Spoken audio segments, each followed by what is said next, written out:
আসসালামু আলাইকুম, কি অবস্থা সবার, কেমন আছেন? অনেকের বাইক দেখছি যে ধাক্কায়, তারপর হচ্ছে পিক আপ দিলে থ্রটল ছেড়ে দেয়, মাঝে মাঝে বন্ধ হয়ে যায়। এই ধরনের প্রবলেম হয়ে থাকে অনেকের বাইকের। আর এ ধরনের প্রবলেমকে নিয়ে আজকে আমি কথা বলবো কিভাবে এই ধরনের প্রবলেম থেকে রক্ষা পাওয়া যায়। তো যারা যারা দেখবেন অবশ্যই পুরো ভিডিওটা দেখবেন, আর যাদের বাইকের প্রবলেম তারা যদি দেখেন তাদের অনেক উপকার আসবে। তো এই প্রবলেম হওয়ার একটা সবথেকে বড় কারণ যেটা, সেটা হচ্ছে দেখা গেছে আমরা বিভিন্ন জায়গা থেকে তেল নেই, যার ফলে দেখা গেছে আপনার সমস্যা হয়ে থাকে।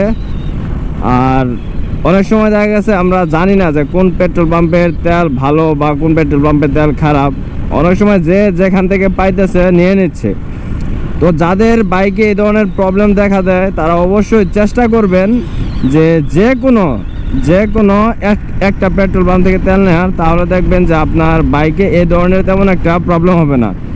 দেখা গেছে বিভিন্ন পেট্রোল পাম্পের থেকে তেল নিলে দেখা গেছে এক পেট্রোল পাম্পের তেল এক রকম, যার ফলে দেখা গেছে কার্বোরেটরে ময়লা জমে, ওভারফ্লো হয়, তারপরে আপনার থ্রটল দিলে থ্রটল ছেড়ে দেয়, তারপরে আপনার কি হয়, আপনার বন্ধ হয়ে যায়, মাঝে মাঝে অনেক প্রবলেম হয়। তো দেখা গেছে এর কারণে যে কোনো একটা পেট্রোল পাম্প থেকে তেল নেবেন। আর আমি বলবো না যে আপনি যে কোনো একটা পেট্রোল পাম্প থেকে তেল নেবেন বা কোনটা থেকে নেবেন। অনেক ভালো ভালো পেট্রোল পাম্প আছে, আপনি সিলেক্ট করে যে কোনো একটা থেকে প্রতিদিন বা যখনই তেল নেন ওইটাই থেকে তেল নেওয়ার চেষ্টা করবেন।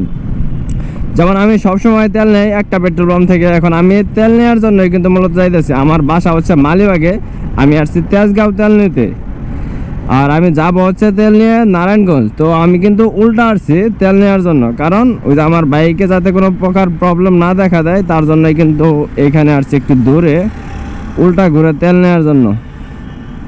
তো দেখা গেছে সচেতন থাকলে বা এগুলো বুঝলে দেখা গেছে বাইকে তেমন কোনো ঝামেলা হয় না। তো এখানে আমি তেল নিলাম। তো এটাই আপনাদের প্রতি থাকবে যে আপনারা সবসময় একটা পেট্রোল পাম্প থেকে তেল নেবেন, এতে করে আপনাদের বাইকে তেমন কোনো প্রবলেম হবে না আশা করি। তো আমি এখন এখান থেকে তেল নেব, তারপর আবার মালিবাগ হয়ে তারপর যাবো হচ্ছে নারায়ণগঞ্জ। মাত্র কিন্তু বের হয়েছে বাসা থেকে, আর বের হয়ে দেখা গেছে উল্টা আসছি তেল নেওয়ার জন্য।